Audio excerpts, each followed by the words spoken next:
Group 1 రద్దుపై నిరసన వ్యక్తం చేస్తూ ఉస్మానియా యూనివర్సిటీలో విద్యార్థులు ఆందోళన చేపట్టారు. విద్యార్థులు టీఎస్పీఎస్సీని రద్దు చేయాలని రోడ్డెక్కారు.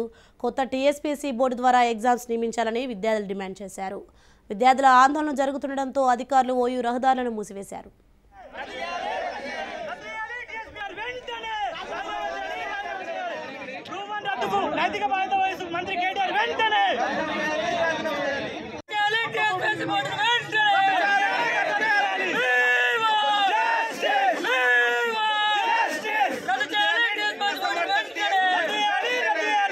విద్యార్థులతో చెలగాటమా విద్యార్థులతో చెలగాటమా విద్యార్థులతో చెలగాటమా బయట